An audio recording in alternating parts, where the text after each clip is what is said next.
tidak ada satupun nabi atau tokoh Alkitab, ya, tokoh di dalam Taurat Musa, di Zabur atau di Mazmur atau di kitab para nabi yang melakukan seperti yang Nabi lakukan, ya, yang Muhammad lakukan di situ. Ada yang menyetubuhi, sabar dulu.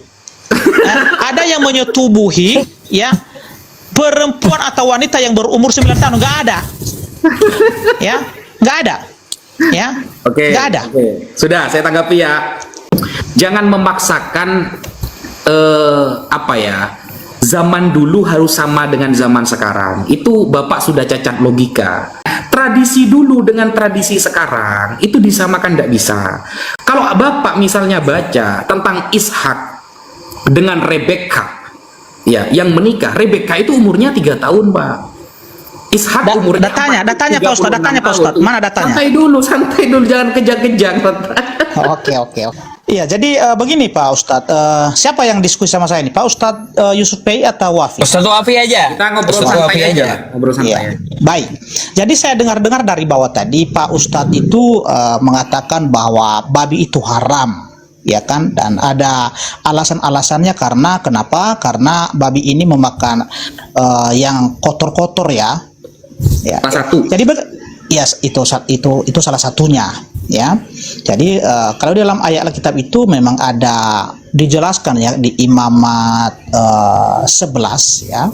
Jadi itu benar bahwa babi di situ haram, ya. Dan berarti itu berlaku. Pak Depi setuju gak? Maksudnya nggak makan babi berarti? Saya makan babi. Oh, oke. Lanjut. Ya, tapi begini Pak Ustadz, ya kan, di Imamat itu, ya, urutan nomor 1 yang diharamkan di situ adalah unta, ya, di situ, ya. Ya, di Al-Quran juga disebutkan itu. Iya, tapi di hadis kan boleh mengonsumsi kencing onta untuk menjadi obat, kan? Darurat saja. Kalau darurat kan itu cuma satu sahabat saja itu yang melakukan, yang sahabat yang lain nggak ada. Iya, jadi begini Pak Ustadz, ya, sekarang yang menjadi pertanyaannya, adakah seorang ilmuwan, ya, yang mendukung dan yang telah membuktikan bahwa kencing onta itu bisa jadi obat sampai saat ini? Ada nggak? Ya, ada. Coba kasih tahu dulu, Ustaz. Siapa namanya yang telah menemukan, ya, dari ilmuwan itu bahwa kencing onta itu menjadi obat? Silakan. Iya, karena ini temanya dadakan, saya ketik dulu ya.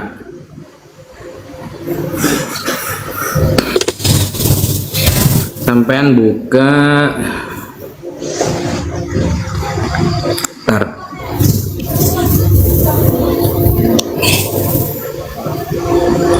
Sambil Pak Ustadz cari datanya, jadi ada yang mau saya sampaikan di sini, ya. Berdasarkan apa yang tertulis di Imamat 11 itu, ya, jangankan kencingnya Pak Ustadz, ya, dagingnya aja diharamkan, apalagi kencingnya, ya, diharamkan, ya. Jadi apa yang tertulis di Imamat itu, ya, jelas, ya, bahwa unta itu sangat jorok, ya, sangat jijik di mata Tuhan. Nih, Pak, ya. Ini bukan kata saya ya. Ini Bapak lihat di ini anunya, nama websitenya ini tentang kesehatan ya. Bukan website abal-abal ya, tentang kesehatan. Ntar saya perkecil dulu. Ini National Library of Medicine. Jadi tentang situs web resmi pemerintah Amerika ya. Ini ya, situs resmi pemerintah Amerika Serikat. Nah, di sini kita lihat jurnal, salah satu jurnal, apakah air kencing unta bermanfaat atau merugikan, tinjauan tentang perannya dalam kesehatan atau penyakit manusia. Oke, sekarang kita cek.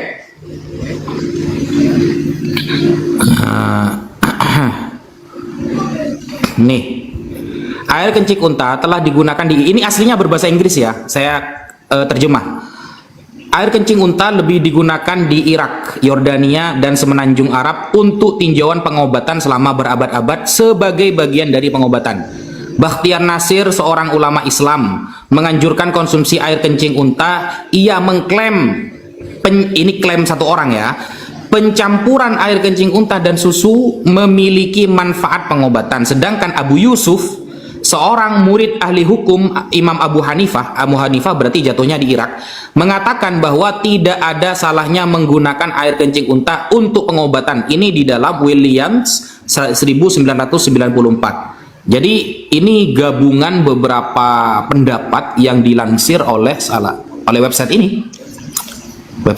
Begini Pak, ya begini Pak Ustadz, jangan dari ilmuwan, dari Muslim, karena kalau dari Muslim, dari Islam jelas ya, artinya ini yang menyampaikan hal itu karena sudah tertulis di di hadis kan. Jadi ilmuwan di luar dari Islam. Ini dibenarkan oleh National Institute of Health. Ini dilansir, jadi ini disahkan oleh ini gitu loh Pak. Disahkan oleh ini gitu loh. Kan nggak mungkin dikutip Pak sama National Library of Medicine ini Pak. Kalau nggak bener kan nggak mungkin dikutip Pak. Berarti ini dikabarkan memang ada terjadi manfaat. Begitu loh. Cuma kalau dalam paham kita, dalam Islam Pak ya, di dalam agama Islam yang kita pahami, selama ada obat yang lain dan itu tidak terjadi darurat, karena dalam riwayat sahabat itu cuma satu sahabat Pak, itu sahabat yang lain enggak, Abu Bakar, Sayyidina Umar, Sayyidina Utsman, Sayyidina Ali, enggak ada yatadawa bi baulil ibil, apa pengobatan dengan kencing unta itu enggak ada. Khulafaur Rasyidin enggak ada, itu cuma satu sahabat. Itu yang pertama ya. Jadi itu adalah dalam keadaan darurat. Begitu. Gitu Pak ya. Misalnya saya tanya balik, misalnya Pak. Misalnya saya tanya balik nih. Ya, saya tanya balik. Boleh. Bapak kan makan babi tuh, makan babi kan? Iya. Ya. Pertanyaan saya begini. Ketika dalil itu sudah jelas dalam konteks Yahudi, babi itu diharamkan. Lalu siapa pertama kali yang menghalalkannya itu?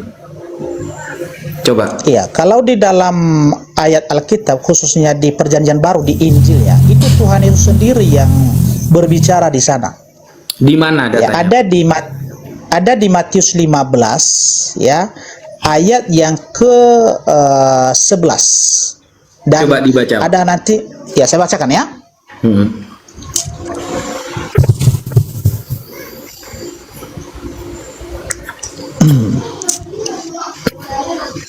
Matius 15 ayat yang ke-11 ya. Beginilah firman Tuhan dari Injil Matius 15 ayat 11. Dengar dan camkanlah, bukan yang masuk ke dalam mulut yang menajiskan orang, melainkan yang keluar dari mulut, itulah yang menajiskan orang. Ya. Jadi di sini konteksnya di sini ya, pada saat murid-murid Tuhan Yesus mereka makan tanpa mencuci tangan, dan itu di adat istiadat Yahudi itu adalah pelanggaran. Itu dianggap dosa kalau tidak mencuci tangan sebelum makan. Ya. Jadi oleh karena orang-orang Yahudi ini sangat menghormati ya hukum adat istiadat itu, makanya Tuhan Yesus menegur mereka ya, bukanlah yang dari luar yang masuk ke mulut yang menajiskan orang, akan tetapi yang dari hati keluar di mulut itulah yang menajiskan orang. Itu satu. Ada lagi di kita bahas satu dalil itu aja dulu Pak.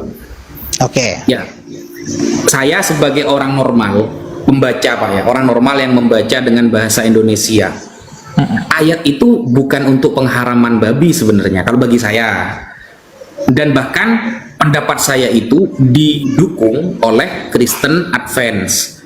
Kristen Advance ternyata setelah kita berbincang-bincang mereka setuju itu bukan pengharaman babi. Jadi begini, misalnya begini maksudnya Pak, Matius, Markus, Lukas, Yohanes tidak pernah, atau bahkan Paulus sekalipun tidak pernah menjelaskan ayat itu untuk pengharaman, untuk penghalalan babi, gak ada. yang saya baca kalau satu perikop, Pak, kita kalau baca satu perikop itu temanya kan tentang adat istiadat Yahudi. Nah, jadi Yesus itu ngasih penggambaran gitu loh, Pak, ngasih bahasa perumpamaan. Ketika ada orang Yahudi datang, lalu Yesus menjawab, itu bukan tentang makanan, Pak, makanan. Karena begini, Pak, kalau semua yang masuk ke mulut itu kan banyak, Pak, yang masuk ke mulut kan banyak kan, nantinya kan bisa makanan, bisa bukan, yang penting masuk ke mulut.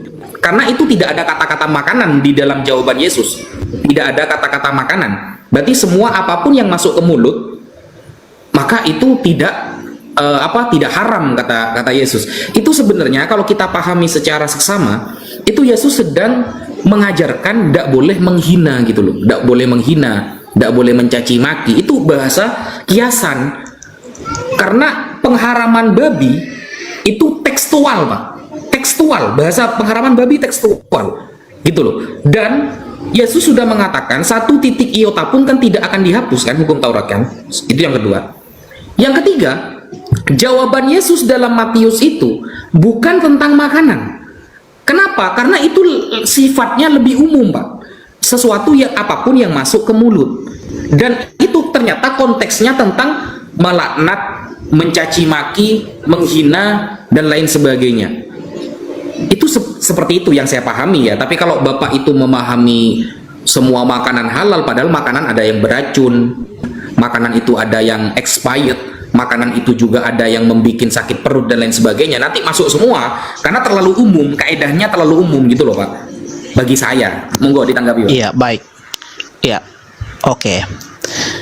Itu salah besar Pak Ustadz. Kalau Pak Ustadz mengatakan bahwa itu bukan dalam konteks membahas tentang makanan, itu jelas ya. Ketika orang-orang Farisi, ahli-ahli Taurat menegur ya atau protes kepada Tuhan Yesus pada saat murid-muridnya mau makan tanpa membasuh tangan, itu jelas Pak Ustadz. Ya, makanya Tuhan Yesus mengatakan hal itu. Apa yang dari luar yang masuk ke mulut itu tidak menajiskan orang. Ya. Itu poin pentingnya di situ. Ya. Jadi data-data yang lain pun, ya, data yang lain ada di Kisah Para Rasul 10. Ya, mulai dari ayat 11 ya sampai dengan 15. Ya, saya bacakan ya.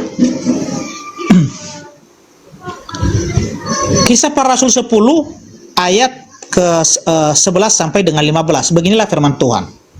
Ya. Tampak olehnya langit terbuka dan turunlah suatu benda berbentuk kain lebar yang bergantung pada keempat sudutnya. Ya. Yang diturunkan ke tanah. Di dalamnya terdapat pelbagai jenis binatang berkaki 4, binatang menjalar dan burung. Kedengaranlah olehnya suatu suara yang berkata, "Bangunlah, hai Petrus, sembelihlah dan makanlah." Ya. Tetapi Petrus menjawab, "Tidak Tuhan, tidak, sebab aku belum pernah makan sesuatu yang haram dan yang tidak tahir." Kedengaran pula untuk kedua kalinya suara yang berkata kepadanya, "Apa yang dinyatakan halal oleh Allah tidak boleh engkau nyatakan haram." Ya. Jadi, poinnya di sini Pak Ustadz, ya. Di ayat 12 ini dijelaskan bahwa di kain lebar yang bergantung pada keempat sudutnya itu, ya, ada berbagai jenis binatang di situ. Ya. Binatang berkaki 4. Tentu kalau berbagai jenis binatang berkaki 4 termasuk babi di situ, termasuk anjing di situ dan segala macam lainnya yang berkaki 4. Ya, binatang menjalar dan burung. Kita tahu apa itu binatang menjalar. Ya kan? Dan apa itu burung? Ya, sesuai yang ada di Imamat 11 itu. Ya. Jadi, ketika Petrus melakukan penolakan di sini, ya, "Tidak Tuhan, tidak, sebab aku belum pernah makan sesuatu yang haram dan yang tidak tahir." Apa kata Tuhan kepadanya di sini? Apa yang dinyatakan halal oleh Allah tidak boleh engkau nyatakan haram. Jadi jelas di sini secara eksplisit ya bahwa Tuhan itu tidak lagi mengharamkan ya binatang-binatang itu. Oke, boleh saya Tidak ada. tanggapi? Ya sabar dulu Bang, ya sabar dulu. Ya, didukung juga oleh surat Paulus. Di mana itu? Ya, di 1 Timotius pasal 4 ayat 4 dan 5. Saya bacakan ya. 1 Timotius 4. Sabar ya, 1 Timotius pasal 4 ayat 4 dan 5. Ya. Ya, beginilah firman Tuhan ya. Karena semua yang diciptakan Allah itu baik, dan suatu pun tidak ada yang haram jika diterima dengan ucapan syukur, sebab semuanya itu dikuduskan oleh firman Allah dan oleh doa. Ya, jadi di sini poinnya, apapun itu makanan, apapun itu binatang yang dimakan itu, yang penting di situ kita mengucap syukur kepada Tuhan, kita berdoa kepada Tuhan, maka melalui doa itu, melalui ucapan syukur kita itu, disitulah makanan itu sudah dikuduskan, sudah dihalalkan. Ya, jadi udah jelas, makanya kami ini memakan ya makanan yang telah diharamkan di Imamat 11 itu, Pak Ustadz. Ya, ada dalilnya secara eksplisit di sini. Ya, silakan tadi ditanggapi. Oke, yang pertama Bang, Tuhan Musa itu sama dengan Tuhan di zaman perjanjian baru, pasti sama kan? Gak mungkin beda. Tuhan di zaman Musa itu sama dengan Tuhan di zaman Yesus. Nah, seolah-olah, ini poin pertama, seolah-olah tidak konsisten gitu loh. Di perjanjian lama jelas-jelas haram, ayatnya jelas, yang berkuku, kemudian yang buas dan lain sebagainya itu haram. Padahal Tuhannya sama kan? Tuhannya sama. Di perjanjian lama dengan perjanjian baru, Tuhannya sama. Seolah-olah kan nggak konsisten. Gitu loh. Kenapa alasan seperti itu tidak dijelaskan sejak zaman Musa? Dengan makan makanan apa saja, yang penting bersyukur, yang penting berdoa, itu sudah dikuduskan oleh Tuhan. Lah Tuhan yang mana lagi? Bukankah itu juga Tuhan di zaman Musa? Kan sama saja sebenarnya. Kenapa alasan seperti itu nggak datang kemudian dulu di zaman Musa? Kenapa alasan seperti itu tidak datang kemudian di zaman Abraham? Kenapa alasan seperti itu tidak datang di zaman Salomo dan Daud dan lain sebagainya? Kok baru datang di perjanjian baru? Nah, padahal Tuhannya Tuhan yang sama. Ini aturan makanan Pak ya, bukan ajaran. Kalau ajaran oke lah tidak sama, karena dulu mengikuti hukum Taurat, kemudian dalam keimanan Kristen Yesus yang turun, itu ajaran ketuhanan, oke lah berbeda. Nah, ini makanan Pak. Makanan itu kan seharusnya dari zaman dulu zaman sekarang itu sama seharusnya. Tapi ternyata di zaman Tuhan Musa itu haram. Itu yang pertama, seolah-olah tidak konsisten. Yang kedua, poinnya kedua, ini kita baca Pak ayatnya. Kita baca secara pelan-pelan, kita hayati Pak. Kalau Bapak mengatakan ini tema makanan, berarti Bapak lebih setuju kepada orang yang sedang bertentangan dengan Yesus. Begini, ini Matius 15 Pak ya. Perintah Allah dan adat istiadat Yahudi. Kemudian datanglah beberapa orang Farisi dan ahli Taurat dari Yerusalem kepada Yesus dan berkata. Jadi yang berkata ini beberapa orang Farisi dan ahli Taurat Pak. Nah, kalau kita baca secara keseluruhan Bible, orang Farisi dan ahli Taurat ini yang selalu dikecam oleh Yesus. Berhati-hatilah kepada orang Farisi, selalu dikecam Pak. Nah, mereka datang kepada Yesus. Mengapa murid-muridmu melanggar adat istiadat nenek moyang kita? Mereka tidak membasuh tangan sebelum makan. Jadi mereka menuduh, orang Farisi dan orang-orang ahli Taurat menuduh murid-murid Yesus ini makan nggak cuci tangan dulu. Itu kan kasusnya pertama. Ini ayat ini yang dijadikan patokan oleh Bapak. Jadi Matius 15 nomor 2, oh berarti ini satu perikop tema makanan ini, tema makanan, gara-gara ini satu ayat ini. Padahal ini adalah kecaman orang-orang Farisi dan ahli Taurat kepada Yesus. Kenapa murid kamu kok makan nggak cuci tangan? Nah, dijawab sama Yesus. Apakah Yesus menjawab tema makanan juga? Ternyata enggak Pak. Kita hati-hati ya, karena Yesus ini orang mulia. Saya tidak berani melampaui apa yang tertulis, kan begitu Pak ya. Nah, Yesus ternyata menjawab begini. Tetapi jawab Yesus kepada mereka. Ketika Yesus dikecam seperti ini, Yesus jawab, "Mengapa kamu pun melanggar perintah Allah demi adat istiadat nenek moyangmu?" Lah, langsung umum, temanya langsung umum ini. Ketika Yesus disalahkan sebab murid-muridnya gak cuci tangan, Yesus menjawabnya juga mengembalikan kepada tema yang umum, bukan makanan lagi. Kenapa? Kamu pun melanggar perintah Allah demi adat istiadat nenek moyangmu. Apa itu? Dijawab oleh Yesus, dijelaskan. Sebab Allah berfirman, "Hormatilah ayahmu dan ibumu." Ini lebih umum, Pak, bukan makanan lagi, jawab Yesus ini. Hormatilah ayahmu dan ibumu. Dan lagi, siapa yang mengutuki ayahnya atau ibunya pasti dihukum mati. Tetapi kamu berkata, ini yang dikecam Yesus ini ya.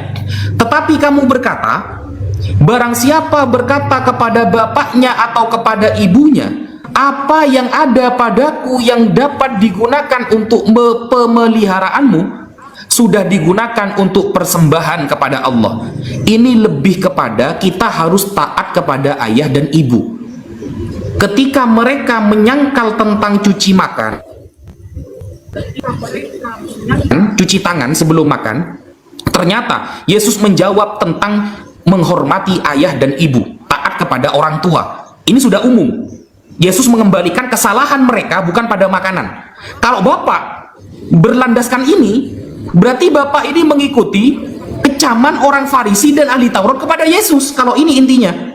Kalau intinya ini, berarti inilah yang disalahkan oleh orang Farisi dan ahli Taurat kepada Yesus. Sedangkan Yesus menyalahkan mereka kepada perkara yang lebih umum. Kita wajib taat dan menghormati ayah dan ibu. Orang itu tidak wajib lagi menghormati bapaknya atau ibunya. Dengan demikian firman Allah kamu menyatakan tidak berlaku demi adat istiadatmu sendiri. Jadi adat istiadat ahli Farisi dan ahli Taurat tidak menghormati orang tuanya. Padahal aturan Allah adalah wajib menghormati kedua orang tua. Hai orang-orang munafik. Wah, ini marah Yesus. Marah Yesus ini. Benarlah nubuatan Yesaya kepada kamu, kata Yesus. Bangsa ini memuliakan aku dan dengan bibirnya. Memuliakan aku dengan bibirnya, memuji Yesus, tidak merendahkan Yesus, memuliakan beliau. Padahal hatinya jauh daripada aku, padahal hatinya munafik. Bibirnya mendukung, tapi hatinya itu mencela.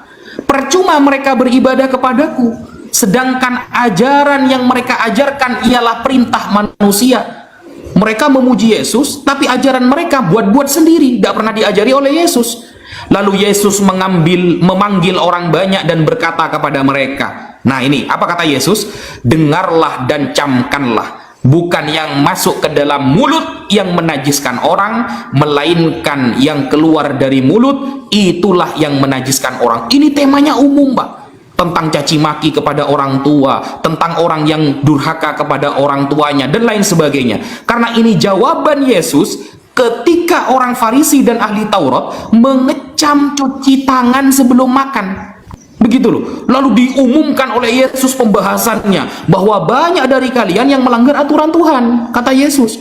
Lalu Petrus berkata kepadanya, jelaskanlah. Ini ya, bukan ini, di bawahnya. Maka datanglah murid-muridnya dan bertanya kepadanya, engkau tahu bahwa perkataanmu itu telah menjadi batu sandungan bagi orang-orang Farisi. Nah, karena Yesus menjawab seperti ini, maka orang Farisi ini sakit hati, Pak. Padahal orang Farisi cuma ngeritik satu, cuci tangan sebelum makan. Tapi Yesus justru mengkritik lebih umum, tidak taat kepada orang tua, mencaci maki begini. Jadi sebenarnya kalau Bapak mengutamakan ayat kedua, masalah makanan, itu justru yang dijadikan dalil oleh orang Farisi dan ahli Taurat. Kalau Bapak ikut Yesus, justru Yesus menerangkan bukan tentang makanan, Pak, tapi tentang taatnya kepada orang tua, dan kita tidak boleh munafik, hati mencaci, tapi mulut seolah-olah mendukung. Begitu, Pak. Jadi ini nggak bisa dijadikan dalil keharaman babi, begitu loh, Pak. Iya, boleh saya tanggapi, Ustadz? Ya, lanjut. Ya, jadi apa yang Ustadz telah bacakan di situ, ya saya sudah paham itu, Ustadz. Ya, karena hukum membasuh tangan dan kaki itu itu adalah termasuk hukum seremonial. Karena ada terbagi 3 hukum Taurat itu. Ya, itu ada hukum moral, seremonial, dan hukum sipil. Ya, jadi membasuh tangan dan kaki di situ itu adalah hukum seremonial. Ya, itu ada di Keluaran pasal 30 ayat 21. Ya, saya bacakan ya. Inilah yang dikutip oleh ahli-ahli Taurat ya, dan orang-orang Farisi di situ. Ya, Keluaran pasal 30 ayat 21. Haruslah mereka membasuh tangan dan kaki mereka supaya mereka jangan mati. Itulah yang harus menjadi ketetapan bagi mereka untuk selama-lamanya, bagi dia dan bagi keturunannya turun temurun. Ya, itu hukum. Ya, ini termasuk seremonial. Ya, jadi ketika orang Farisi dan ahli-ahli Taurat ya protes kepada Tuhan Yesus, apa yang disampaikan oleh Tuhan Yesus di situ? Ya, hukum seremonial itu tidak penting lagi, tetapi yang paling utama adalah hukum seremonial, hukum moral.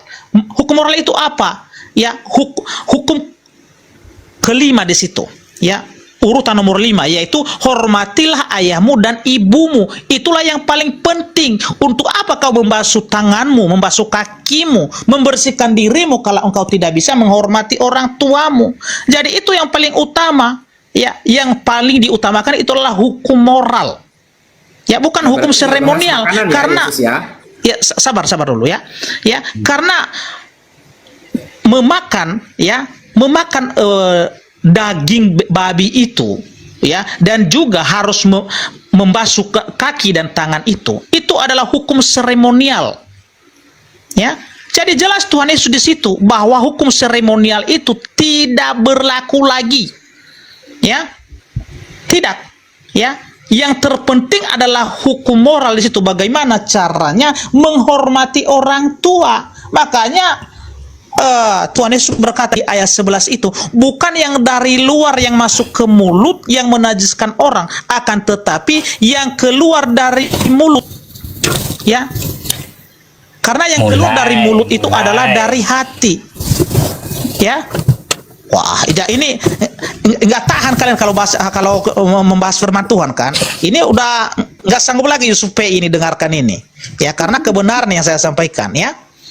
Nah, jadi penjelasannya ya sabar dulu Pak Ustadz. Ya, penjelasannya itu ya ada di ayat 18 dan 19. Ya. Saya coba bacakan ya, Matius 15 tadi. Ya. Matius 15. Ya. Matius 15 ayat 18 dari 15 lah, baca dari 15. Baca dari 15. Dari ayat ke-15-nya baca. Itu ya, oke, kita baca dari situ ya. Oke. Ya. Yesus sedang menerangkan perumpamaan ya, bukan pengharaman. Ya, baik. Ya, baik, kita baca ya. Dari ayat 15. Lalu Petrus berkata kepadanya, "Jelaskanlah perumpamaan itu kepada kami." Jawab Yesus, "Kamu pun masih belum dapat memahaminya? Tidak tahukah kamu bahwa segala sesuatu yang masuk ke dalam mulut turun ke dalam perut lalu dibuang di jamban? Ya, tetapi apa yang keluar dari mulut berasal dari hati, dan itulah yang menajiskan orang. Ya, karena dari hati timbul segala pikiran jahat, ya, pembunuhan, perzinahan, percabulan, pencurian, sumpah palsu, dan hujat. Itulah yang menajiskan orang. Tetapi makan dengan tangan yang tidak dibasuh tidak menajiskan orang." Mantap, itu intinya.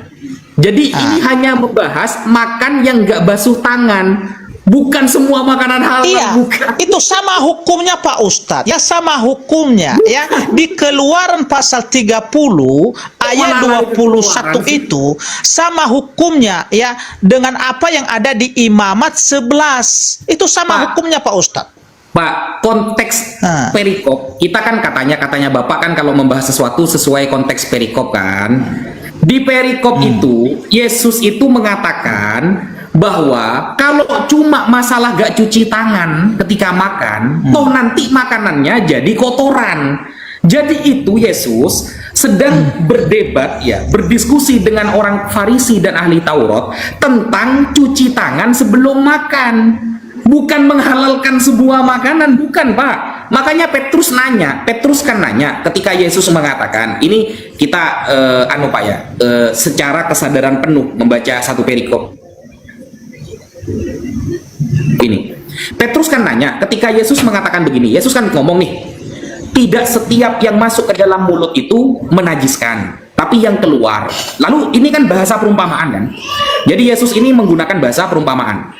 Ketika Yesus mengatakan camkanlah, ya camkanlah, bukan yang masuk ke dalam mulut yang menajiskan orang, melainkan yang keluar dari mulut itulah yang menajiskan. Petrus gak paham nih apa ya maksudnya. Petrus aja gak paham loh, sekelas Petrus yang asli muridnya Yesus gak paham ini. Lalu Petrus nanya, apa pertanyaan? Gini kata Petrus, jelaskanlah perumpamaan itu kepada kami, wahai Yesus. Saya nggak paham. Coba jelaskan secara detail. Lalu Yesus bilang, loh, kamu belum paham apa yang saya jelaskan? Belum, kata Petrus. Lalu diterangkan, sama Yesus diterangkan.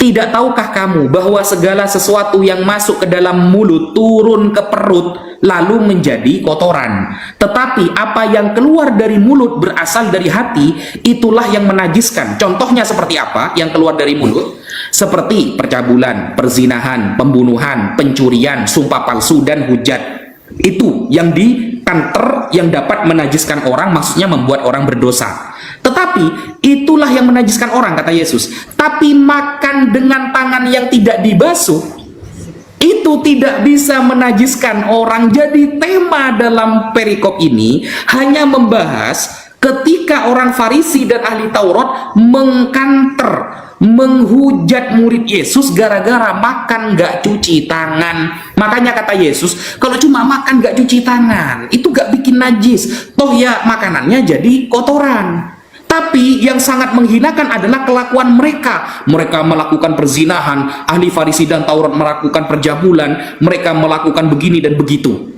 Digembalikan sama Yesus ketika diskusi itu, Pak. Makanya Kristen Advent sampai sekarang tetap mengharamkan babi, karena ayat ini khusus masalah cuci tangan sebelum makan, bukan menghalalkan semua makanan, bukan Pak, bukan. Ya, baik. Saya tanggapi Pak Ustadz ya. Sekalian saya bertanya ya. Ya, baik. Tadi saya sudah sampaikan ya bahwa hukumnya ketika tidak membasuh tangan sebelum makan, dan juga hukumnya memakan daging babi yang telah diharamkan di Imamat 11 itu sama hukumnya Pak Ustadz. Itu sama hukumnya. Ya, jadi jelas dalam konteks itu yang dibahas adalah mengenai makanan. Ya, mengenai makanan itu fokusnya kita, mengenai makanan di situ. Jadi ya, jelas-jelas di situ bahwa ya Tuhan Yesus itu tidak mengharamkan lagi ya kalau orang tidak membasuh tangannya. Ya, begitu juga dengan babi itu.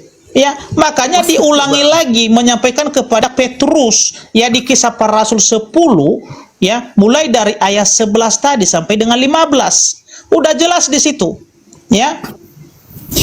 Udah jelas di situ. Oke. Sekarang saya mau bertanya juga Pak Ustadz. Saya mau belajar juga ya di hadis dan Al-Qur'an ini. Ya. Karena Pak Ustadz ini seringkali mengkritisi ya kan, ini Kristen ini melakukan sesuatu yang tidak ada di dalam Alkitab, padahal ada ya, semua yang kita bahas ini ada di dalam Alkitab. Berarti setuju dulu Pak, setuju dulu berarti Tuhan di zaman Musa dengan Tuhan di perjanjian lama gak sama Tuhannya, karena gak konsisten mengharamkan babi, betul? Ya sama lah, sama. Loh, tadi masalah cuci tangan gak konsisten boleh, tapi masalah haraman babi gak konsisten, gimana sih? Ya, nanti kita bahas itu Pak Ustadz. Ya, saya bisa nanti memberikan penjelasan tentang itu ya. Karena Tuhan di hukum zaman Musa ya kan semua sama dengan hukum Tuhan Taurat Perjanjian Baru, itu Pak. ya baik hukum moral, hukum seremonial dan hukum sipil itu telah digenapi oleh Tuhan Yesus. Anda Itu berarti telah Anda digenapi. konsisten berarti kan? Anda konsisten kan? Konsisten. Nanti saya berikan penjelasan di sini. Saya mau bertanya sama Pak Ustadz ini. Tuhannya Musa mengharamkan Wah, ini kan babi dengan banyak udah mulai menghindar ini karena saya mau bertanya. Gimana sih? Oh enggak apa-apa, tanya saja. Saya siap kok ditanya. Enggak, yang penting akui dulu, Tuhan di zaman Musa itu sudah menjelaskan secara detail. Tapi di zaman Yesus itu ternyata ada ayat yang dipahami Bapak ya, bukan dipahami semua orang, karena Kristen Advent pun tidak setuju. Berarti nggak konsisten berarti, karena dulu pengharamannya jelas, ternyata sekarang masalah cuci tangan dijadikan haram babi. Berarti nggak konsisten berarti. Ya.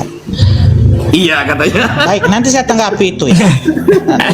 Karena dari tadi Pak Ustadz terus yang bertanya sama saya ya, satu pun ya hanya di awal tadi saya bertanya. Sekarang giliran saya tuh bertanya ya. Iya nggak apa-apa Pak. Tanya Boleh aja. Pak Ustadz ya? Boleh aman. Ya boleh. Ya. Aman. Ya baik. Sama ini ya Pak Ustadz tuh sering mengatakan Kristen ini melakukan apa yang belum tertulis di dalam Alkitab. Ya, padahal ya kalau kita baca apa yang ada di hadis, ya bahkan itu dilakukan oleh nabi sendiri, ya nabi sendiri yang mengatakan, ya yang menyampaikan kepada umatnya, ya padahal itu tidak ada di Al-Quran diberitakan hal seperti itu atau ritual-ritual seperti itu. Ya, coba bacakan kita bacakan Pak Ustadz. Jadi Pak Ustadz sendiri nanti yang akan memberikan penjelasan ya. Jadi saya hanya bertanya saja di sini. Ya, ya di Musnad Ahmad 5364. Di Musnad Ahmad 5364. Tar, Musnad Ahmad 5364. Ya, 64. Oke, tentang apa itu, Pak? Iya, saya bacakan di sini ya. Terjemahannya saya baca ya. Oke. Ya. Nabi bersabda, mencium rukun Yamani dan rukun Aswad akan menghapus dosa sehabis-habisnya. Ya, di sini Nabi yang bersabda ya. Nabi yang menyatakan bahwa mencium rukun Yamani dan rukun Aswad itu akan menghapus dosa sehabis-habisnya. Ya. Pertanyaan saya Pak Ustadz di sini, tahu dari mana Nabi Muhammad di situ bahwa mencium rukun Yamani dan Aswad itu akan menghapus dosa sehabis-habisnya? Di mana perintah Tuhan kepada? Silakan Pak Ustadz. Duh, ini pertanyaannya kurang tepat ini. Gini Pak. Saya jelaskan ya. Bapak buka di dalam surah Ali Imran ayat ke-31. Coba buka, Pak. Oke, Ali Imran. 31. Oke, Ali Imran 31. Ya. Ya, saya bacakan ya. Ya. Baca terjemahannya langsung. Katakanlah Muhammad. Ya, katakanlah dalam kurung Muhammad, jika kamu mencintai Allah, ikutilah aku. Niscaya Allah mencintaimu dan mengampuni dosa-dosamu. Allah Maha Pengampun, Maha Penyayang. Nah, jadi silakan jelaskan Pak Ustadz. Jadi begini Pak, di dalam agama Islam itu berbeda dengan teman-teman Kristen. Jadi Allah sudah memberikan otoritas di dalam Al-Quran. Itu bukan cuma sekali Pak ya, berkali-kali. Allah sudah memberikan otoritas. Kalau kalian pengen diampuni dosanya, kalau kalian pengen mencintai Allah, maka ikutilah Nabi Muhammad dalam segala apapun, dalam hal apapun. Jadi Nabi Muhammad mencium Hajar Aswad misalnya, kita niru Nabi Muhammad. Itu namanya sunnah. Apa yang dilakukan Nabi Muhammad Itu namanya sunnah, Pak. Sunnah itu apa? Sunnah itu adalah sesuatu yang pernah dilakukan oleh Nabi Muhammad, pernah diucapkan, dan pernah disetujui. Makanya Sayyidina Umar ketika mau mencium Hajar Aswad, apa kata Sayyidina Umar? Antiya hajar la tadurru wa la tanfa. Kamu batu, kamu gak bikin saya bahaya, gak bikin saya bermanfaat. Lau anni ma ra'aitu Rasulullah yuqabbiluk ma qabbaltu. Andaikan aku nggak melihat Nabi Muhammad mencium kamu, ngapain aku nyium kamu? Berarti ketentuan kita mengikuti Nabi Muhammad saja itu sudah ada verifikasinya dari Allah. Gitu, Allah yang bilang, Pak, ikuti Muhammad, dosamu akan diampuni. Begitu. Sudah? Ya, baik, saya tanggapi Pak Ustadz ya. Ya, pertanyaan saya tadi, ya, boleh saya tanggapi kan? Boleh, Pak. Boleh, silahkan. Boleh, ya, ya. Pertanyaan saya tadi, ya, di mana, karena ini adalah hal yang terbesar dan yang sangat penting, ya, karena ini tentang pengampunan dosa ini. Ya, pertanyaan saya tadi sebenarnya, di mana perintah Tuhan kepada Nabi Muhammad, ya, bahwa ketika mencium rukun Yamani dan Aswad itu akan menghapus dosa sehabis-habisnya. Akan tetapi Pak Ustadz tidak bisa menunjukkan data itu. Oke, sampai sekarang tidak ada. Oke ya.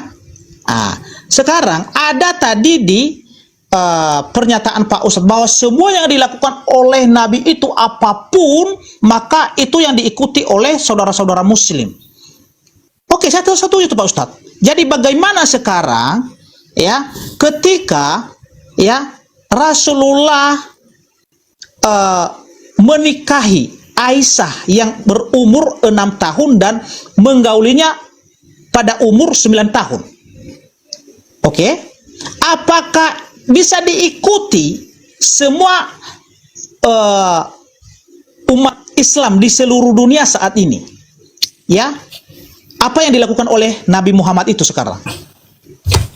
Itu pertanyaan satu. Ada satu lagi nanti. Jawab dulu itu. Silakan. Oke, jadi sebenarnya Pak Depi ini belum paham ya. Padahal saya sudah menggunakan bahasa yang simple. Jadi Nabi Muhammad itu sudah dapat otoritas, Pak, di dalam Quran.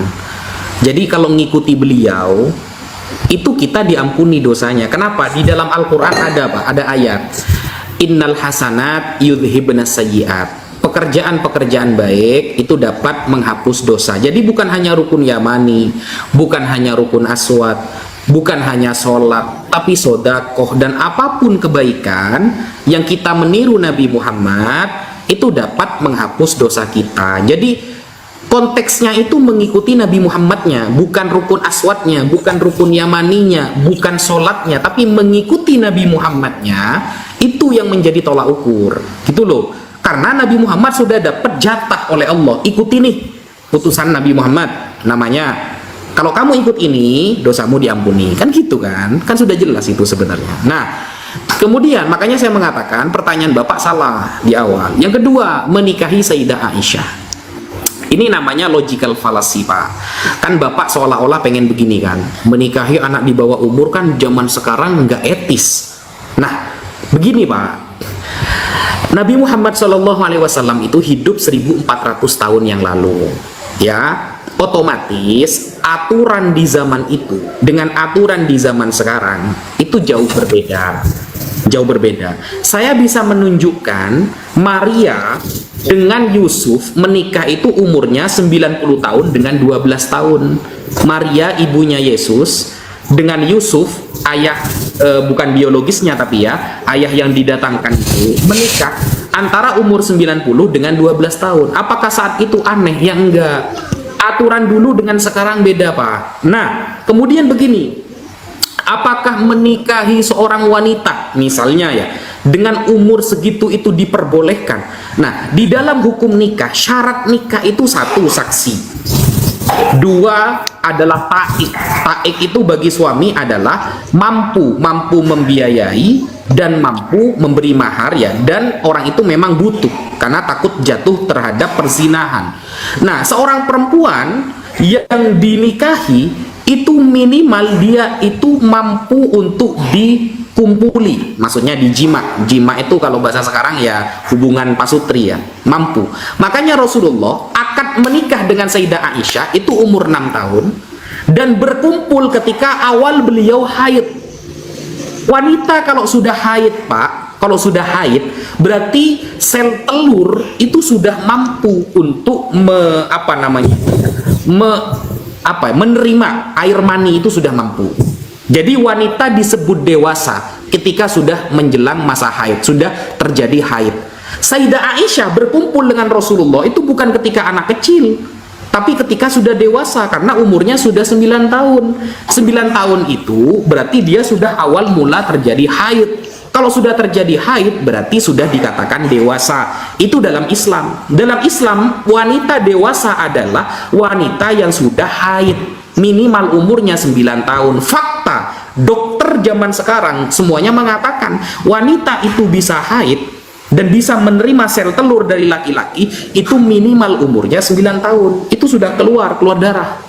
Apa yang disalahkan dari sini? Kita meniru bisa apa enggak? Ya bisa, Pak. Kita menikahi anak misalnya umur 9 tahun, sah apa tidak? Secara agama Islam sah, Pak. Sah. Karena itu sudah disebut wanita dewasa. Nah, di Kristen ada nggak minimal dewasa berapa tahun? Nggak ada seperti itu. Yang lengkap sampai sedetail-detailnya cuma Islam, Pak. Makanya Islam punya ilmu fikih.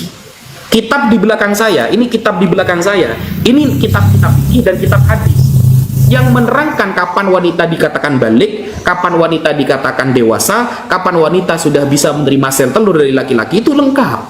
Di Bible ada nggak seperti itu? Nggak ada, Pak. Nggak ada kalau di dalam Kristen. Nggak ada. Begitu, Pak, ya. Oke, saya tanggapi Ustadz ya. Iya, silakan. Iya, baik. Kenapa saya bertanya demikian tadi Pak Ustadz? Karena Pak Ustadz mengatakan bahwa semua yang dilakukan oleh Nabi Muhammad itu adalah bisa menjadi teladan, boleh diikuti. Padahal kalau kita berbicara dengan berjalannya zaman ini, itu apa yang dilakukan oleh Nabi di situ terlarang.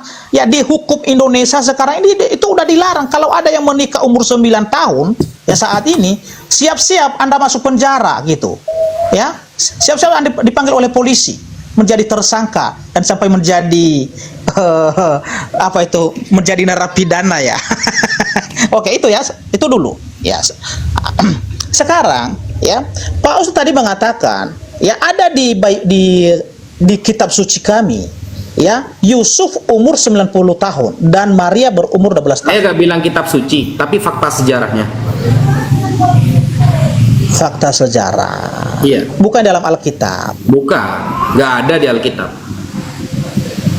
Oke. Coba buktikan, Pak. Buktikan Oke, kalau Maria nikah dengan Yusuf itu umur berapa? Coba buktikan. Fakta sejarahnya umur berapa mereka? belum saya baca sejarahnya itu, belum saya baca. Biar. Ya. Ya. Makanya jangan tajam belum saya baca. Islam saja, Pak. Fakta sejarahnya baca juga gitu loh. Sabar dulu ya.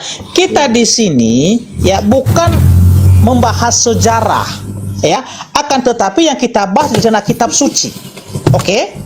Ya jangan keluar dari kan tema dulu Pak Ustadz. Itu benar-benar ya? terjadi, Pak. Kalau kita sebentar Pak Ustadz. Ya kalau kita membahas fakta sejarah, oke, nanti itu topik lain. Oke ya, topik lain itu. Ya kapan bisa kita bahas? Al-Quran juga gak ada pernikahan Aisyah dengan Rasulullah, gak ada di Al-Quran. Ayo, sama-sama gak ada itu. Cedir. Ya, tapi di hadis ada. Kita kan bahas kitab suci. Kalau kitab suci, hadis bukan kitab suci, Pak. Oke, Ayo. apakah sekarang hadis itu tidak kalian gunakan? Lah, hadis itu tafsir dari kitab suci, Pak. Kan kita bahas kitab sucinya. Ayo. Yang penting sekarang Pak Ustadz, apakah Loh, yang tertulis di hadis yang itu penting, gitu. masih kalian pelihara, kalian lakukan, kalian patuhi sampai sekarang atau tidak? Nah, harus apple to apple, Pak. Kalau kitab suci ya kitab suci. Hadis bukan kitab suci, Pak. Sama-sama di Al-Quran nggak ada nikahnya Rasulullah dengan Sayyidah Aisyah, nggak ada di Al-Quran. Ayo, sama-sama nggak ada ini. Tapi di hadis kan ada. Lah, hadis kan bukan kitab suci, Pak.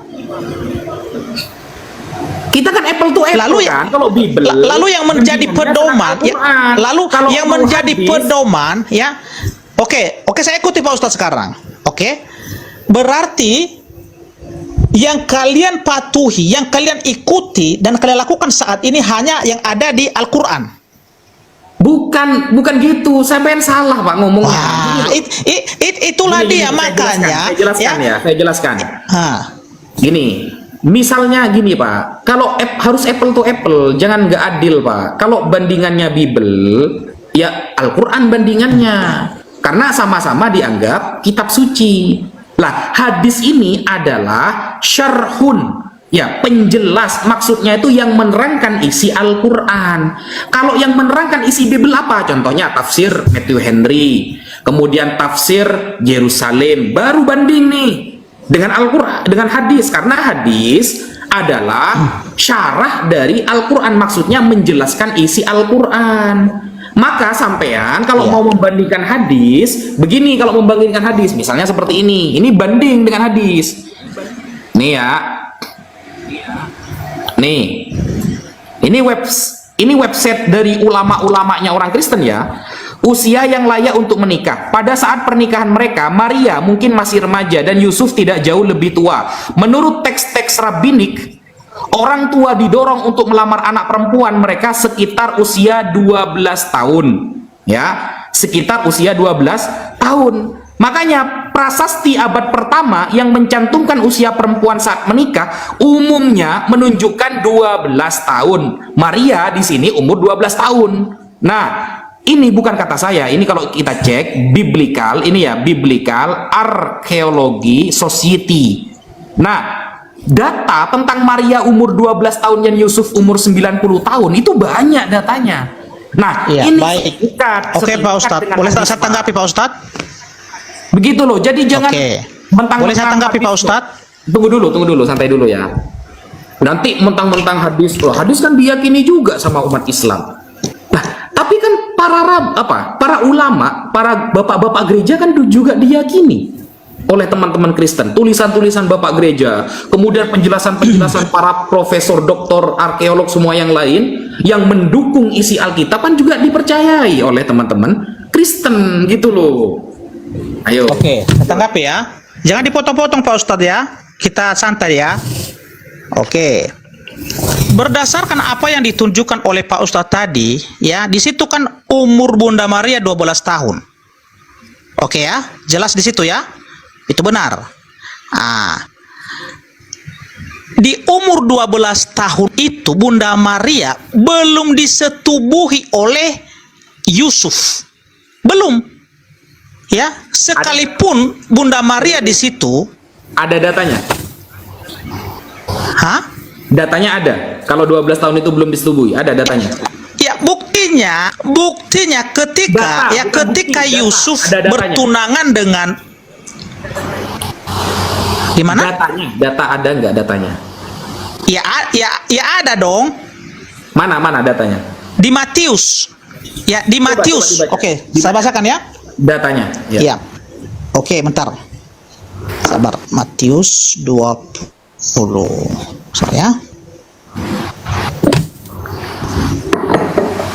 Ya. Matius pasal 1 ayat 24 sampai dengan 25, ya. Beginilah firman Tuhan. Ya. Oke, dari apa? Dari Enggak, umur 12 tahun belum disetubui. dari ayat. Itu datanya mana? Sabar Pak Ustadz. Iya. Sabarlah, santailah. Kita santai di sini kan. Enggak, Iya. maksudnya biar gak kemana-mana lagi gitu loh. Iya, baik. Oke, kita baca di sini ya. Dari ayat 19, Matius pasal 1 ayat 19 sampai dengan 25. Agak panjang sedikit ya. Oke, saya baca ya. Kepanjang ya. Gimana? Iya. Karena Yusuf suaminya, ini suami Maria ya. Karena Iyalah, Yusuf suami Anda, suaminya seorang yang tulus hati dan tidak mau mencemarkan nama istrinya di muka umum, ia bermaksud menceraikannya dengan diam-diam. Tetapi ketika ia mempertimbangkan maksud itu, malaikat Tuhan nampak kepadanya dalam mimpi dan berkata, Yusuf anak Daud, janganlah engkau takut mengambil Maria sebagai istrimu, sebab anak yang di dalam kandungannya adalah dari Roh Kudus. Ya, ia akan melahirkan anak laki-laki dan engkau akan menamakan dia Yesus karena dialah yang akan menyelamatkan umatnya dari dosa mereka. Hal itu terjadi supaya genaplah yang difirmankan Tuhan oleh Nabi. Sesungguhnya anak darah itu akan mengandung dan melahirkan seorang anak laki-laki dan mereka akan menamakan dia Immanuel yang berarti Allah menyertai kita. Sesudah bangun dari tidurnya, Yusuf berbuat seperti yang diperintahkan malaikat Tuhan itu kepadanya. Ia mengambil Maria sebagai istrinya, tetapi tidak bersetubuh dengan dia. Ingat ya, ini poin pentingnya. Tetapi ia tidak bersetubuh dengan dia sampai ia melahirkan anak laki-laki dan Yusuf menamakan dia Yesus. Ya, jadi jelas di sini ketika Yusuf ya telah menikahi ya Bunda Maria di situ pada saat dikandung Tuhan Yesus, itu belum melakukan persetubuhan sampai Tuhan Yesus lahir. Oke, kalau saya mengikuti ya sejarah yang dibacakan oleh Pak Ustadz tadi, 12 tahunnya ya, mana? wah, ini Pak Ustadz ya begini ya, saya ikuti sekarang alur dari Pak Ustadz. Loh, ya kan mengatakan di Islam kan jelas dinikahi umur 6 tahun, dikumpuli umur 9 tahun, kan jelas tuh. Itu sabar dulu Pak Ustadz, jangan motong-motong lah. Aduh, udah tadi ketika Pak Ustadz berbicara saya nggak motong, gimana sih? Ya lanjut. Ya oke ya. Nah, di sini sudah jelas. Oke, kalau saya mengikuti sekarang ya pernyataan dari Pak Ustadz bahwa ketika Yusuf menikahi Bunda Maria umur 12 tahun, oke, saya ikuti itu, nggak apa-apa. Tetapi ingat, di umur 12 tahun itu ketika Bunda Maria ya mengandung Tuhan Yesus, itu belum disetubuhi dia oleh Yusuf. Belum. Ya, bayangkan itu. Ya, bayangkan itu Pak Ustadz, ya. 9 bulan ya di dalam kandungannya Tuhan Yesus. Ya. 9 bulan. Di peraturan Yahudi, kalau anak laki-laki lahir, ya hari pengudusan diri kepada perempuan itu 60 hari. Itu berarti 2 bulan. Oke, 2 bulan. Hitung itu Pak Ustadz, ya 11 bulan. Berarti kemungkinan besar barulah disetubuhi Bunda Maria itu oleh Yusuf umur 13 tahun. Umur 13 tahun. Oke, saya ikuti umur 13 tahun. Padahal yang diceritakan di situ adalah pada saat ditunangai di situ sebenarnya. Itu ketika ditunangai Bunda Maria oleh Yusuf, bukan menikah di situ sebenarnya. Tapi pada saat dia melaksanakan tunangan ya kepada Bunda Maria. Tapi enggak apa-apa, saya ikuti sekarang alur dari Pak Ustadz. Ya, tapi kemungkinan besar ya kalau benar sejarah itu ya Yusuf baru bersetubuh dengan Bunda Maria di umur 13 tahun. Ya, sekarang pun kalau kita melihat ya umur 13 tahun itu ya udah ada tanda-tanda kedewasaan. Ya, yang lebih parahnya tadi Pak Ustadz, ya umur 9 tahun ini, ya umur 9 tahun ini Pak Ustadz, tidak ada satupun nabi atau tokoh Alkitab, ya tokoh di dalam Taurat Musa, di Zabur atau di Mazmur atau di kitab para nabi yang melakukan seperti yang Nabi lakukan, ya yang Muhammad lakukan di situ. Ada yang menyetubuhi, sabar dulu. Ada yang menyetubuhi, ya perempuan atau wanita yang berumur 9 tahun, nggak ada. Ya, nggak ada. Ya, oke, nggak ada. Oke. Sudah, saya tanggapi ya. Oke, silakan. Ya, banyak Pak. Kalau kita saksikan ya banyak. Jadi gini Pak, sebenarnya jangan memaksakan gitu loh Pak. Ya ini gini. Jangan memaksakan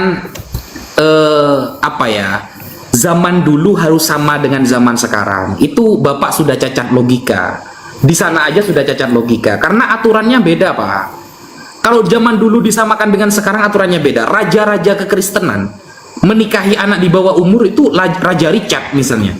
Raja Richard itu sebagai raja yang terkenal di Inggris, itu orang Kristen. Dia itu menikahi anak di bawah umur, bahkan banyak, bukan satu dua. Maksudnya itu jangan dipaksakan begini, Pak. Saya ini bukan membela Islam ya, tapi semua tradisi zaman dulu dengan sekarang itu sama, Pak. Sama. Jangan dipaksakan kepengen bapak itu kepengen Kristen kelihatan keren gitu, lalu menyalahkan Nabi Muhammad. Jangan. Tradisi dulu dengan tradisi sekarang itu disamakan, tidak bisa. Kalau bapak misalnya baca tentang Ishak dengan Rebecca, ya, yang menikah, Rebecca itu umurnya 3 tahun, Pak.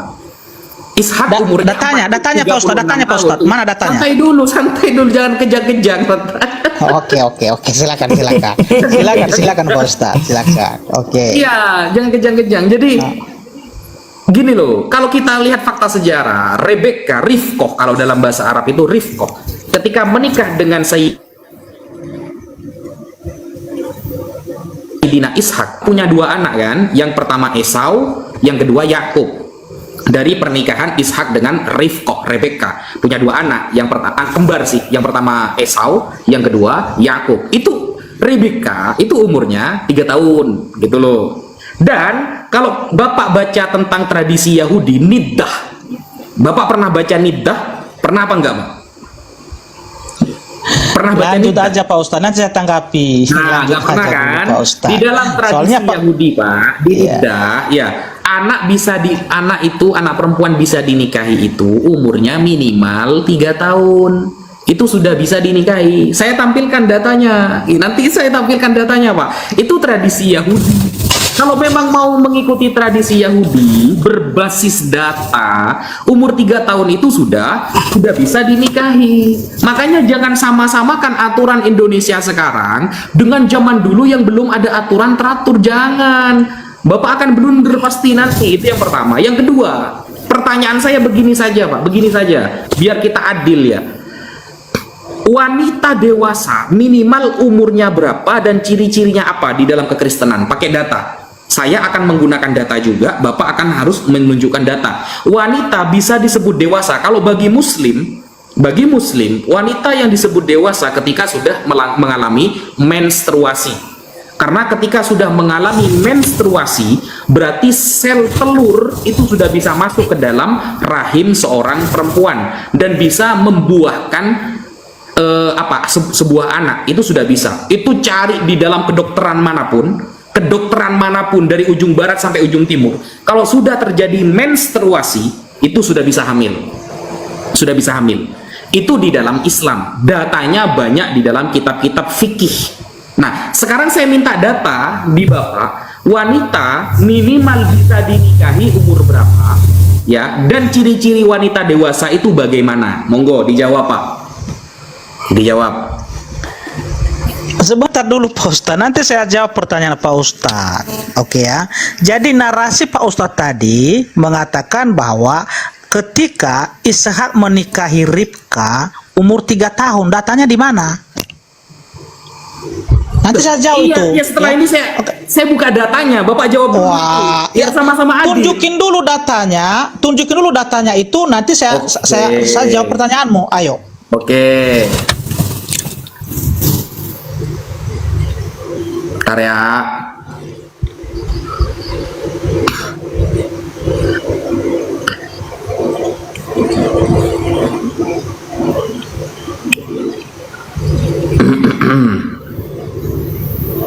Ini fakta dalam Alkitab ya.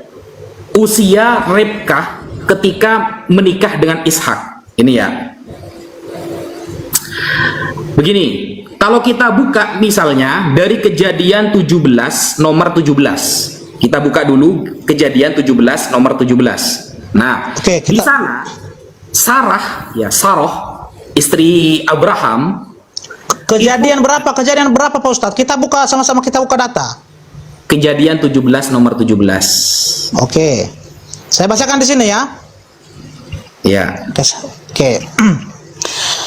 Lalu tertunduklah Abraham dan tertawa serta berkata dalam hatinya, Ya, mungkinkah bagi seorang yang berumur 100 tahun Oke. dilahirkan seorang anak, dan mungkinkah Sarah yang telah berumur 90 tahun itu melahirkan seorang anak? Oke. Di mana di sini Pak Ustadz? Tunggu dulu, santai dulu. Ini pemahaman. Catat dulu umurnya. Santai dulu gitu.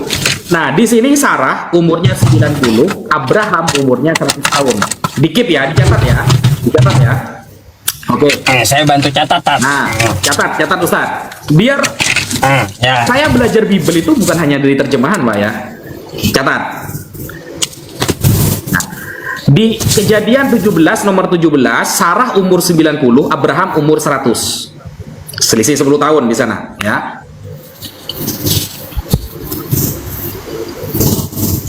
Nah, lalu Ustadz, di Kejadian 21 nomor 5, Kejadian 21 nomor 5 itu Ishak lahir ketika Abraham umur 100 tahun. Ishak itu lahir. Kejadian 21 nomor 5, coba buka Pak. Kejadian Kejadian 21 ayat kelima. Oke. Kita lihat setelah ini ya, berapa umur ketika menikah. Ya. Adapun Abraham berumur 100 tahun ketika Ishak anaknya lahir baginya. Mantap, sudah cukup. Berarti Abraham ketika umur 100, Sarah umur 90, saat itu Ishak baru lahir, betul? Ishak baru lahir ketika Abraham umur 100. Oke. Kemudian Sarah meninggal pada usia 127 tahun. Itu lihat di Kejadian 23 ayat 1 dan ayat 2. Kejadian 23 ayat 1 sampai 2. Itu Sarah meninggal pada usia 127 tahun. Coba cek. Oke. Oke. Kejadian 23 ayat pertama dan kedua. 127 ya. Betul ya? Ya. Saya bacakan dulu ya. Ya. Sarah hidup 127 tahun lamanya. Itulah umur Sarah. Oke. Jadi Sarah hidup selama 127 tahun. Dia wafat di umur itu. Nah, kemudian Ishak berumur 40 tahun ketika menikahi Ribkah. Itu tertulis di Kejadian 25 ayat 20. Oke. Di Kejadian 25 ayat ke-20 itu Ishak umur 40 tahun, dia menikahi Rifqah. Ayat berapa? Kejadian 25 ayat ke-20. Oke, guys. Saya bacakan ya. Dan Ishak berumur 40 tahun ketika Ribka anak Betuel orang Aram dari Padan Aram, saudara perempuan Laban orang Aram itu diambilnya menjadi istrinya. Oke. Ya, berarti Ishak berumur 40 tahun di dalam Kejadian 25 ayat ke-20. Nah, Sarah itu ketika umur 90 tahun, ya, itu ketika Ishak lahir. Berarti kesimpulan dari poin 1 dan poin yang kedua yang saya sampaikan barusan, berarti Sarah itu umur 90 baru lahirlah Ishak. Nah, wafatnya Sarah di umur 127. Nah, di dalam Kejadian 25 Ishak berumur 40 tahun, kan begitu. Nah, Ishak berumur 37 tahun ketika ibunya Sarah meninggal. Berarti ketika meninggal Ishak itu berumur 37, karena 127 dikurangi 90 berarti kan 37 kan? Ya, 37. Nah, betul? Oke. Umur Sarah orang meninggalnya 127 ya. Ya.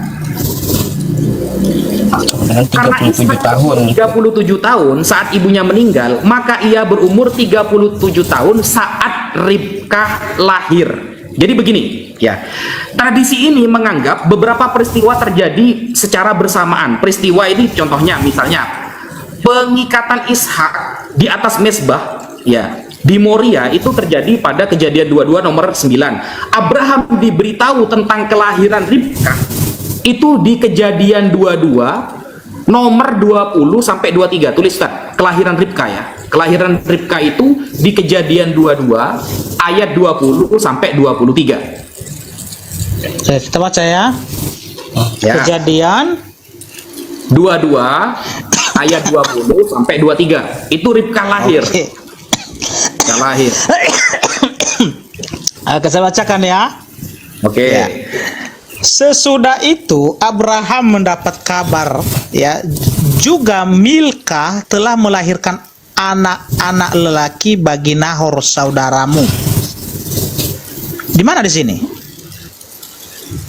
Dah, Ribka itu anaknya siapa? Baca dari 20 sampai 23. 20 sampai 23. Kejadian Oke. 22 20 sampai 23. Oke, saya bacakan ya. Saya ulangi bacanya. Ya, saya pelan-pelan ya.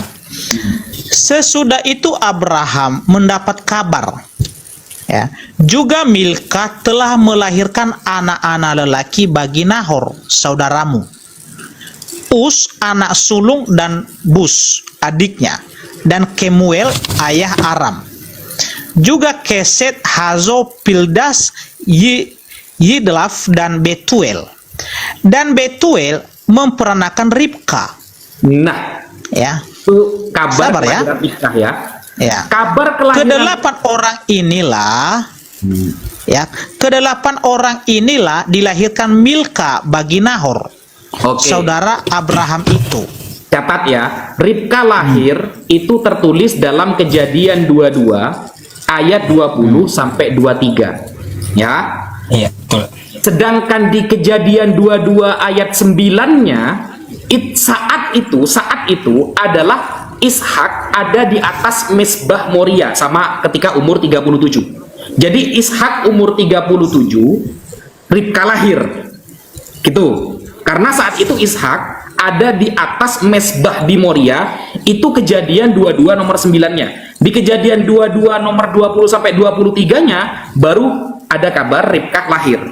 Ada kabar Ribka lahir. Berarti 37 plus 1 tahun. Di umur 37 Ribka baru lahir. Begitu. Nah, semua peristiwa ini kan bersamaan. Nanti di Kejadian 23 yang di awal, poin di awal Ustaz sudah dicatat ya. Kejadian 23-nya matilah Sarah. Sarah mati umur 127. Berarti ketika Ishak umur 37, Ribka baru lahir. Nah, karena Ishak berusia 40 tahun ketika menikahi Ribka, maka Ribka berusia 3 tahun saat itu terjadi karena setelah di atas Misbah ya, tidak jauh dari kejadian itu. Jadi Ishak nih, Ishak ada di atas Misbah Moria umur 37, baru lahir Ribka. Nah, 3 tahun setelah itu terjadilah pernikahan. Terjadilah pernikahan antara keduanya. Berarti saat itu umur Ishak yang 37 tambah 3 adalah 40. Rifkoh yang baru lahir saat itu ditambah 3 berarti umurnya 3 tahun. Betul, Coba betul, betul. Anda bantah. Saya catat nih. Ya, bantah data saya ini pakai data juga, bisa nggak Anda membantah saya? Jujur. Iya, data itu juga Pak Ustadz yang saya gunakan. Oke ya. Ya, jadi jelas dulu ya bahwa tidak ada tertulis secara eksplisit di mana ketika sabar dulu. Ya sabar dulu Pak Ustadz ya. Minta tertulis, makanya belajar sejarah. Ishak menikahi Ribka ya umur 3 tahun, nggak ada datanya itu ya. Nggak ada datanya. Ini hanya penafsiran dari Ustadz Wafi. Ya, datanya nggak ada. Penafsiran. Ya, itu dulu. Ya, oke ya. Loh, kok turun? Dikeluarkan Bang Paras. Loh, Aduh, Bang Paras jangan dikeluarkan lah, belum selesai diskusinya. Iya, kenapa Bang Paras dikeluarkan? Biarkan kalau yang udah naik itu urusan Ustadz Wafi di atas. Pak Depi silakan naik lagi. Aduh, Pak moderator ini kenapa malah di-kick? Mana Pak Depinya? naik lagi Pak Devi. setelah saya menjelaskan, dia minta dalil tertulis. Aduh, dari tadi dia pusing gitu. Ternyata iya ya gitu.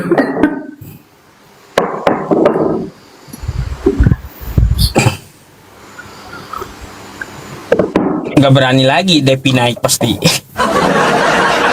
Ayo, naikkan Mbak Devi, ayo naikkan Mbak Devi. ayo. Ini jelas, Nggak ada. ini jelas tertulis di dalam. Nggak berani lagi kayak Jatat dia naik tat.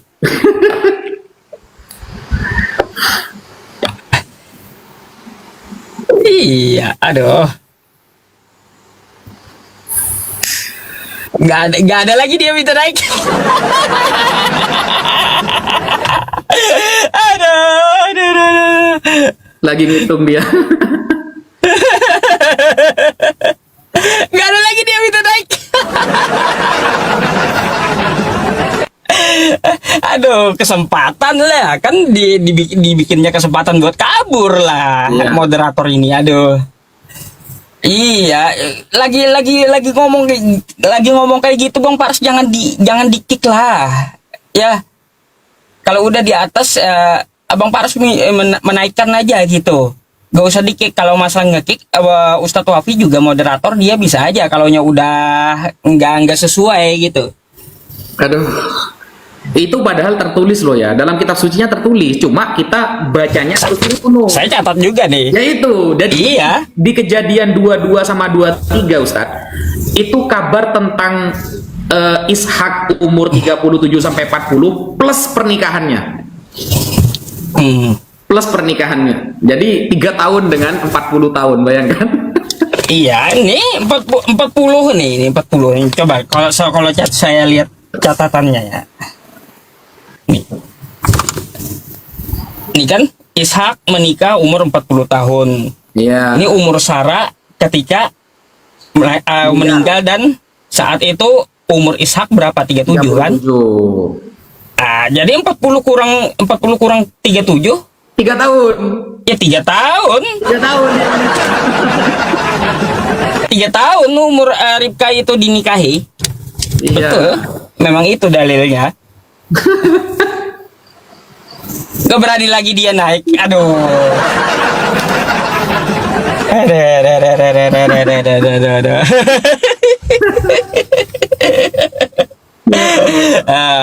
Aduh. Aduh. Macam-macam ya. Iya. Padahal kalau sama-sama gak tertulis Ustadz, pernikahan Sayyidah Aisyah dengan Rasulullah ya gak tertulis dalam Al-Quran. Kan gitu. Iya. Bener. Gak bakal berani lagi Depi naik. Malu.